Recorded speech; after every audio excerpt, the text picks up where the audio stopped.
Hello दोस्तों, welcome to Gemini study centre. आज का जो वीडियो है ये खासकर उन स्टूडेंट्स के लिए है जो टारगेट कर रहे हैं एसएससी सीजीएल 2024 को।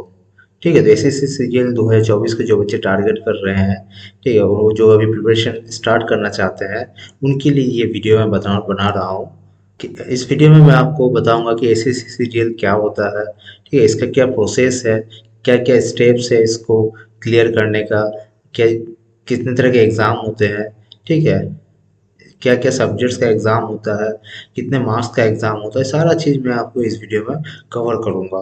तो स्ट्रेटजी क्या होगा अगले 7 से 8 महीने के लिए। ठीक है, एसएससी सीजीएल 2024 का जो एग्ज़ाम है ये लगभग आपका मार्च 24 को होने का चांसेस है।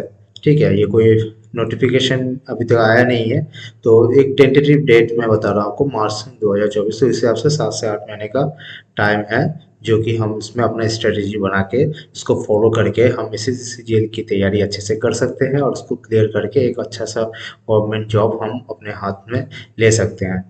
तो अब देखते हैं कि एसएससी सीजीएल क्या है। What is SSC CGL? तो ये एक सेंट्रल गवर्नमेंट कंपेरेटिव एग्जाम है। एसएससी सीजीएल क्या है? एक सेंट्रल गवर्नमेंट कंपेरेटिव एग्जाम है। इसको कौन कंडक्ट करता है? इसको कंडक्ट करता है स्टाफ सिलेक्शन कमीशन। ठीक है, स्टाफ सिलेक्शन कमीशन इसको कंडक्ट करता है इस एग्जाम को। फिर इसमें किस तरह के जॉब होते हैं? इसमें जो है एसएससी सीजीएल में ये आपका ग्रुप बी और ग्रुप सी पोस्ट जो होते हैं उनके लिए ये जॉब होते हैं। ठीक है, इसमें लगभग more than more than 50 post है। जैसे कि इसमें आपका इनकम टैक्स ऑफिसर भी आ जाता है, एओ आ जाता है, और भी बहुत अच्छे अच्छे जॉब्स है, बहुत अच्छे अच्छे प्रोफाइल, हाई प्रोफाइल जॉब है। ठीक है, जो इसमें आपका आता है। इसमें कुछ फील्ड जॉब्स भी है, कुछ ऑफिशियल जॉब्स भी है। ठीक है, इसमें क्वालिफिकेशन की क्या जरूरत है? मिनिमम क्वालिफिकेशन इसका क्या है? अगर आप एक कैंडिडेट है जो कि इंटरेस्टेड रखते हैं एसएससी सीजीएल का एग्जाम देने के लिए, तो आपका जो मिनिमम क्वालिफिकेशन है वो क्या होना चाहिए?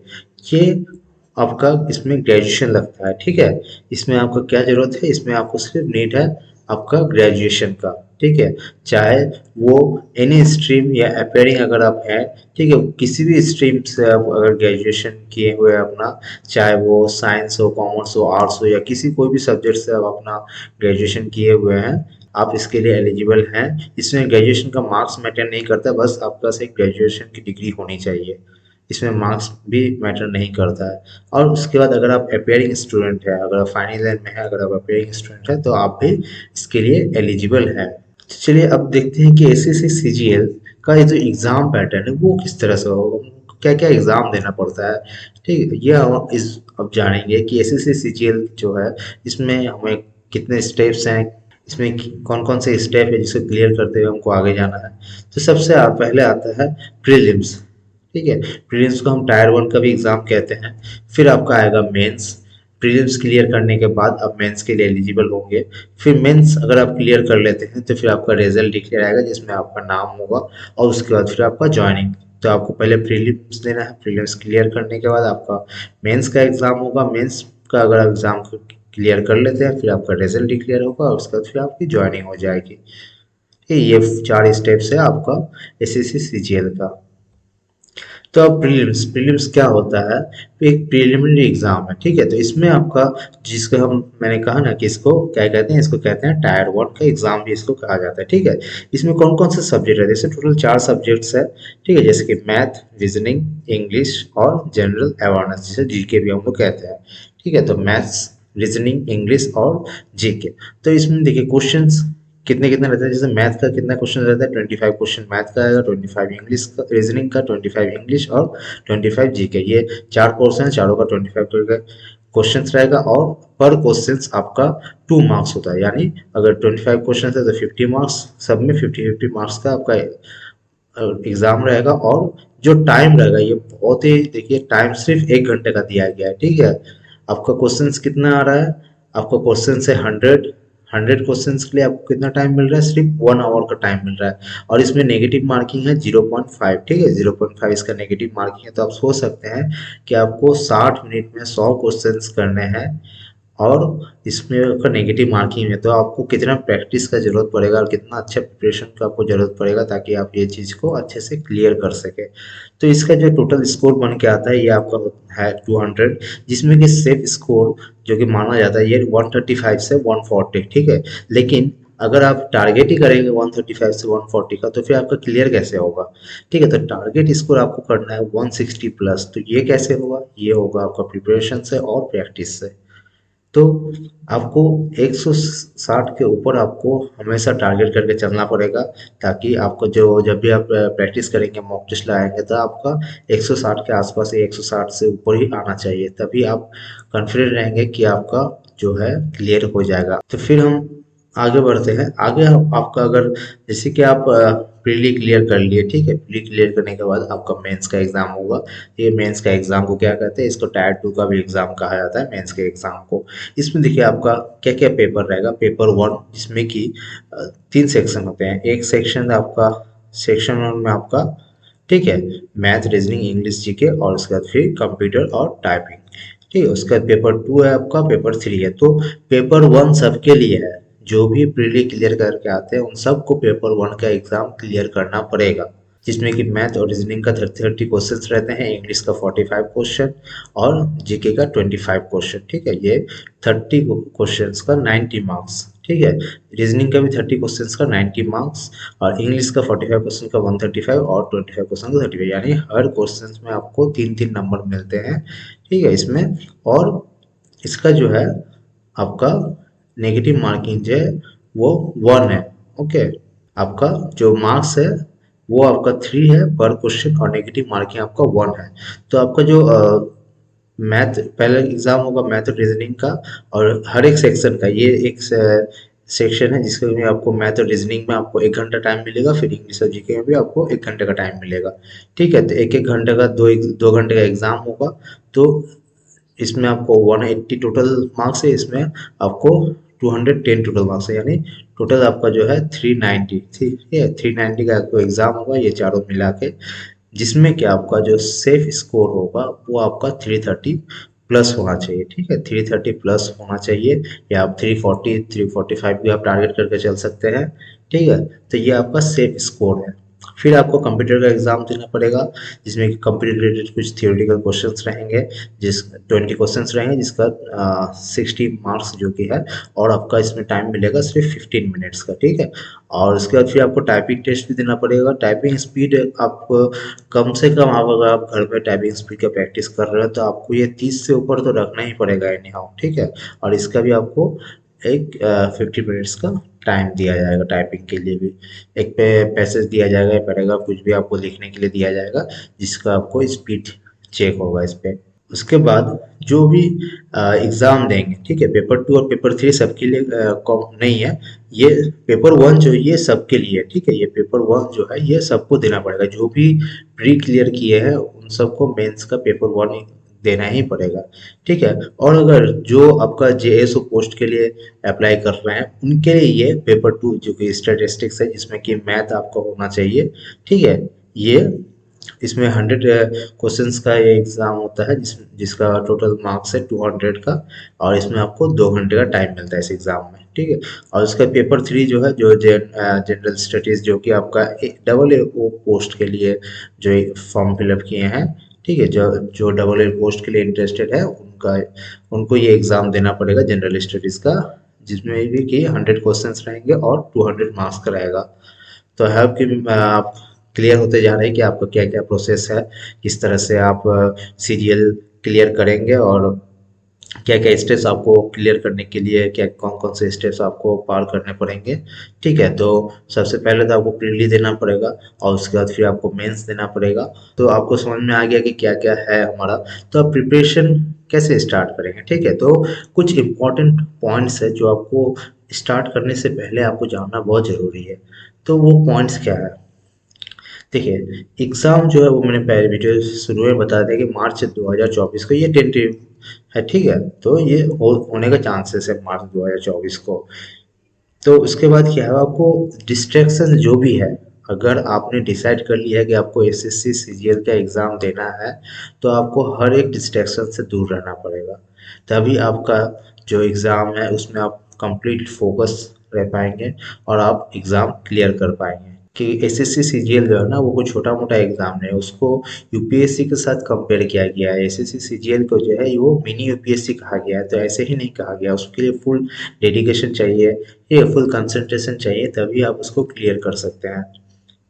फिर आपका जो है लिमिट योर रिसोर्सेस, आपका जो रिसोर्सेस है ये आपको लिमिट कर देना है। मतलब कि आपको लिमिटेशन का मतलब ये नहीं कि आप सिर्फ एक ही बुक पढ़िए, लेकिन ऐसा भी नहीं है कि आपको जो बुक मिल रहा है कोई भी दोस्त कुछ भी बता दे रहा है या कहीं भी यूट्यूब में देख रहे हैं किसी से भी सुन रहे हैं, बस अरे वो तो अच्छा बुक है चलो वो भी ले लेते हैं, वो अच्छा वीडियो है वो अच्छा चैनल है चलो उसको भी सब्सक्राइब कर लेते हैं, वहाँ से ही पढ़ लेंगे यहाँ से ही पढ़ लेंगे, इस तरह से आपको नहीं करना है। आपको सबसे पहले एक फिक्स करना है, ठीक है, कि आपको कहाँ से पढ़ना है, ठीक, क्या कौन कौन सा सब्जेक्ट आपको कहाँ कहाँ से पढ़ना है, ये आपको जो रिसोर्सेज है जो बुक्स है या फिर जो जहाँ से आप वीडियोस देखना चाहते हैं ये आपको फिक्स कर लेना है।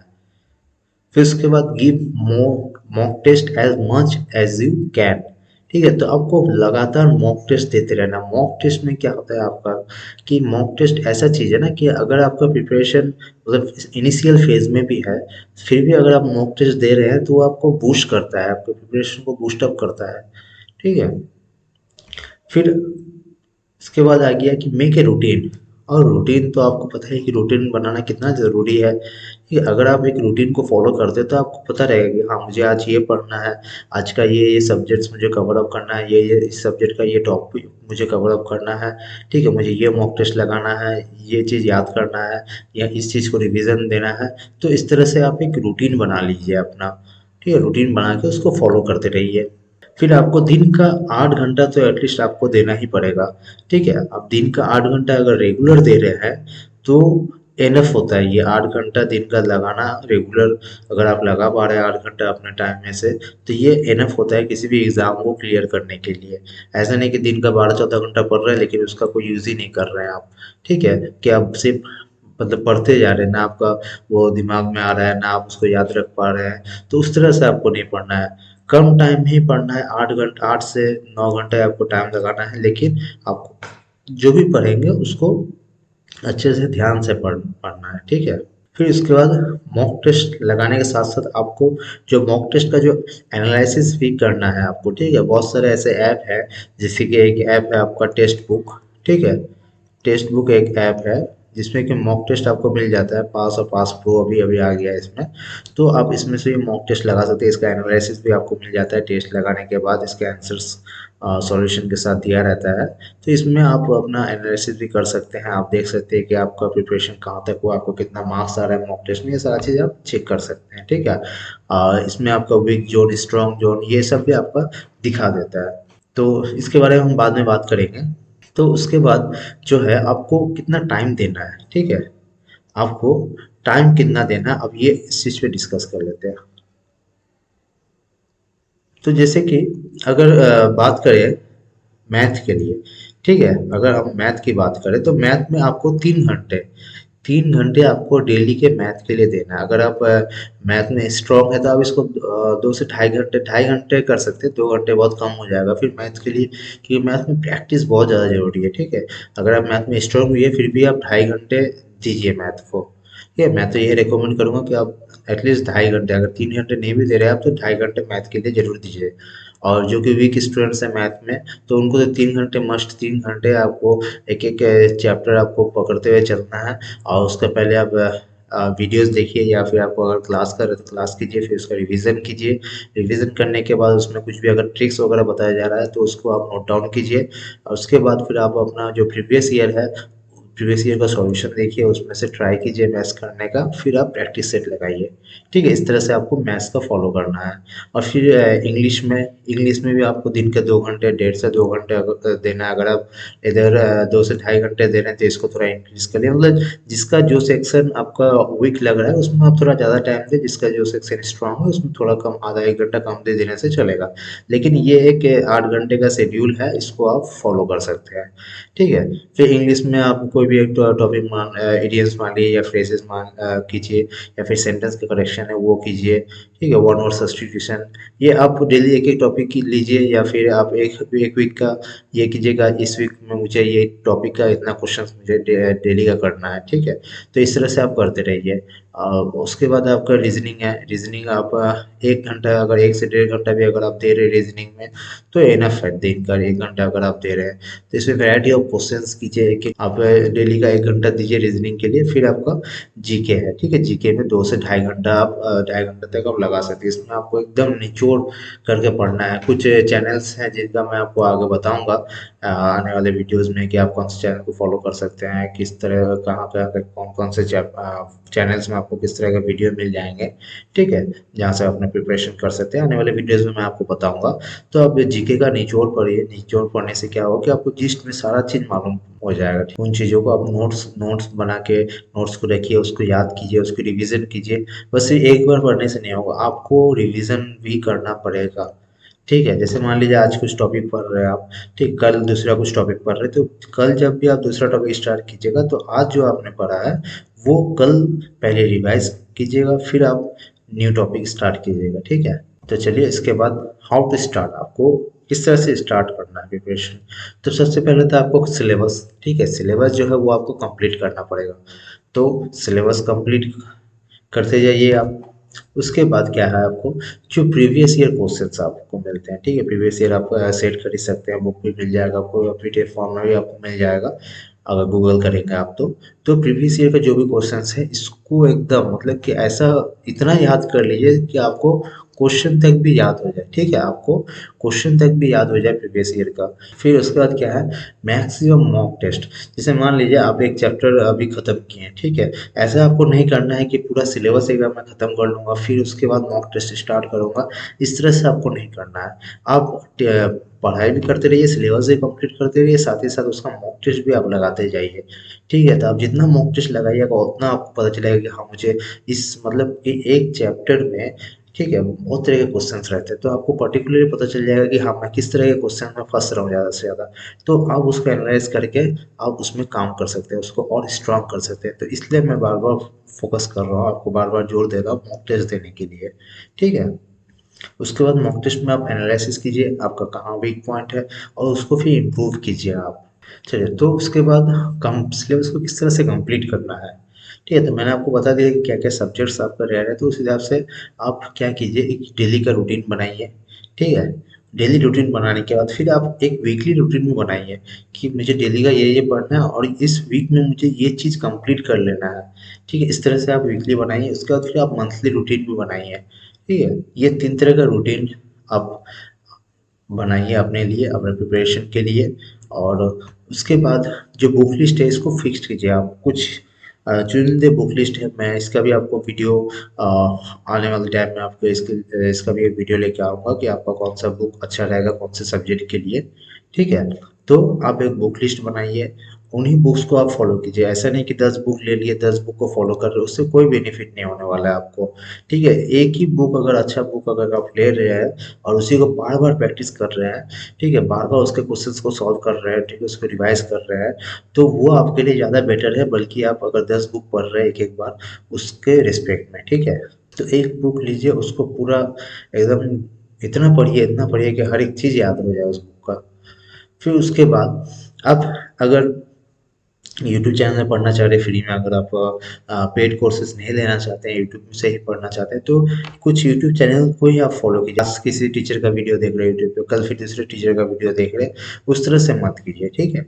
और अगर आप ऑनलाइन या ऑफलाइन कोर्स ले रहे हैं तो फिर आप उसी पे फोकस रहिए, ठीक है। ऑनलाइन या ऑफलाइन अगर पेड कोर्स ले रहे हैं तो आप उसी पे फोकस रखिए। मतलब कहने का मतलब यही है कि आप जो भी चीज़ कर रहे हैं उसमें फिक्स्ड रहिए, चारों दिशा में मत जाइए, क्योंकि उसमें क्या होगा आपका डिस्ट्रैक्शन ज़्यादा हो जाएगा, ठीक है।